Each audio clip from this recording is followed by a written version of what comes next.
Bonjour, moi je suis Laure Louqueslan. Je travaille pour l'association Opal, chargée d'animation DLA. Opal, c'est une association qui existe depuis une trentaine d'années qui travaille sur les liens entre culture et ESS, donc économie sociale et solidaire, et qui est un peu un carrefour, un lieu de réflexion, d'échange entre professionnels de l'accompagnement, réseaux, institutions, porteurs de projets. On valorise les initiatives, on accompagne aussi des projets et puis on intervient auprès de personnes qui travaillent sur l'accompagnement un peu partout en France. Au Opal, on est centre de ressources culture pour le DLA. Le DLA, c'est un dispositif local d'accompagnement qui accompagne les associations employeuses partout en France. Donc en fait, c'est des associations qui, à partir d'un salarié, peuvent être accompagnées dans tous les départements, toutes les régions par des chargés de mission sur tous les sujets qui peuvent les aider à se structurer, donc sur la fonction employeur, sur les partenariats, sur la fonction, sur leurs outils de pilotage, de gestion. Voilà, tout ce qui peut leur permettre de développer leurs projets et de soutenir leurs salariés, leurs événements, etc. Nous, on intervient auprès du DLA en tant que centre de ressources. On est en lien avec des fédérations, avec des syndicats, avec des réseaux du secteur culturel. On produit aussi pas mal de ressources qui peuvent être utiles aux porteurs de projets et aux spécialistes de l'accompagnement. Donc ça peut être des guides sur des sélections de fondations, sur des outils de pilotage et de gestion économique, sur les liens aussi qu'il peut y avoir entre culture et économie sociale et solidaire. Et donc grâce à ce dispositif, les porteurs de projets peuvent être accompagnés par un consultant, une consultante sur une thématique précise pendant plusieurs mois. Donc c'est un dispositif aussi, c'est important de le préciser, qui est gratuit. Donc c'est bien de savoir que ça existe pour les étudiants, les porteurs de projets qui ont pour but de se professionnaliser. Voilà, il y a des choses qui existent derrière, il y a le DLA, mais il n'y a pas que. Il y a plein de réseaux, de fédérations au niveau national ou régional qui peuvent permettre d'avoir de l'appui juridique, de l'appui au projet, de mutualiser aussi parfois des emplois, du matériel, des compétences. Opal, c'était créé, c'est né dans une friche culturelle. Ça a vraiment été créé à l'origine pour aider les artistes sur leurs projets, parce que voilà, en tant qu'artiste, on porte un projet artistique, mais créer une entreprise, c'est quelque chose qui est différent, ça demande d'autres compétences, de la gestion, et voilà, tout ça s'apprend, et on peut aussi ne pas vouloir le faire tout seul et vouloir s'entourer de personnes plus compétentes pour ça. Donc ça a été vraiment créé dans cette optique-là, puis c'est une association qui a épaulé et qui a aidé à la mise en place de plusieurs dispositifs nationaux tout au long de ces 30 ans.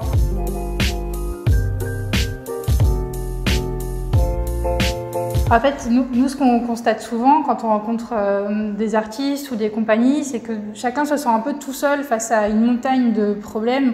Donc c'est pour ça que c'est important qu'il y ait des dispositifs ou des espaces où les gens puissent se rencontrer, s'épauler, partager leurs soucis et surtout partager les solutions. C'est surtout ça qui est aussi hyper intéressant. Et aujourd'hui, on sait, avec le contexte de crise, que le secteur culturel a été très touché, il y en a qui parlent d'après-crise, mais on n'est pas encore dans l'après. Il y a tout un tas de problématiques qui se posent actuellement. Et en fait, s'il n'y a pas de projet culturel, c'est tous les enjeux démocratiques aussi qui sont touchés. Il y a créer du lien, c'est avoir accès à se poser des questions de réflexion, avoir accès à des espaces où on a différents points de vue, on rencontre des gens qu'on ne rencontrerait pas dans notre quotidien. Et voilà, c'est tout ça que les artistes portent ensemble. Et c'est pour ça que ça me semblait absolument indispensable de défendre ces projets et de les aider. Et aussi de montrer que artiste, c'est pas juste un loisir, artiste, c'est un métier. Ça demande de la professionnalisation et pour ça, il y a besoin d'être accompagné. Alors mes conseils pour des jeunes ou étudiants qui se lanceraient dans ces projets-là, déjà ces projets peuvent être hyper vastes. On peut vouloir créer sa compagnie, être artiste plasticien, être photographe. Vouloir aussi, ça je l'entends beaucoup, travailler dans un tiers-lieu parce que c'est quelque chose qui donne super envie, on croise plein de projets, c'est hyper dynamique, c'est très jeune aussi. Je pense que la première chose, c'est de ne pas rester seul, d'aller confronter en fait, son projet, d'aller rencontrer les gens, de peut-être aller voir ce qui se fait ailleurs aussi. Il y a toujours quelqu'un qui est passé par les mêmes déboires que vous auparavant et qui peut être conseil. Se renseigner aussi sur ce qui existe en termes de réseaux, fédérations, syndicats. Des fois, on a l'impression que les syndicats, si on n'est pas adhérent, on ne peut pas leur poser de questions, mais ils ont quand même vocation à pouvoir aider beaucoup de gens. Donc, faut vraiment pas hésiter à les contacter. Et puis, voilà, rester curieux, se former. Essayer d'aller là où on est peut-être moins confort et se dire que par exemple les chiffres, la compta, ça a l'air terrible, mais en fait c'est pas si compliqué que ça et quand on l'aborde avec les bonnes personnes, c'est vraiment un plus pour pouvoir soutenir son projet. Alors dans le DLA, il y a plein de structures et de projets associatifs culturels qui sont soutenus. Ça peut être des compagnies, du spectacle, des marionnettes, etc. Mais aussi des associations de patrimoine qui valorisent toutes les initiatives de leur territoire. Ça peut être des toutes petites structures ou des grosses structures comme des scènes de musique actuelles, des réseaux régionaux, des collectifs d'artistes aussi qui sont accompagnés, qui s'interrogent sur quelle est la forme juridique la plus appropriée, est-ce qu'ils veulent passer en coopérative ou rester en association. Comment on fait aussi dans le contexte de crise pour protéger tout le monde, parce qu'il y a une précarité qui est aussi assez inhérente à ces métiers-là. La seule condition pour pouvoir bénéficier de ces accompagnements DLA, c'est être dans une structure de l'ESS, donc ça peut être association en majorité, mais si vous êtes dans une coopérative, ça marche aussi, et qu'il y ait de l'emploi, que ce soit un emploi fixe ou des intermittents. Et tant qu'il y a des salariés, ça peut fonctionner. Un salarié, au moins. Alors l'accompagnement, quand on bénéficie d'un DLA, déjà il y a un premier temps d'accueil avec le chargé de mission DLA de la région ou du département qui va faire ce qu'on appelle un diagnostic partagé. Donc là, c'est pas un audit, c'est histoire de voir quel est le fonctionnement de la structure. Avec le chargé de mission, on va voir comment fonctionne la gouvernance, comment fonctionnent les ressources humaines, voir en termes de comptabilité qu'est-ce qui existe, etc. Déjà, ce premier temps, ça permet de se poser et c'est déjà une première étape de l'accompagnement.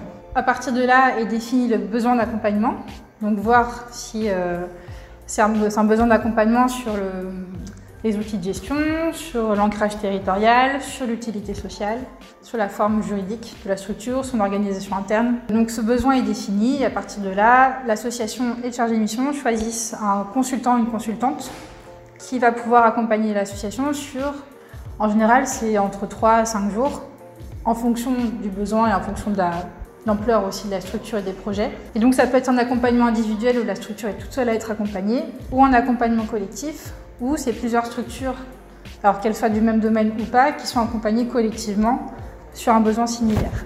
Ça c'est intéressant aussi parce que ça permet de rencontrer d'autres personnes du territoire et d'échanger sur des problématiques communes.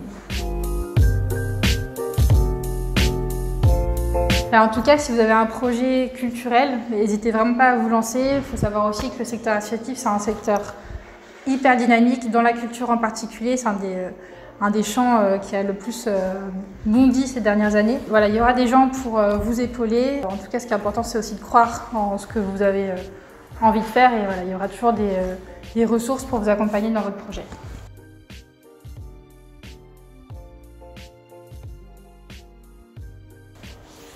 Trop bien.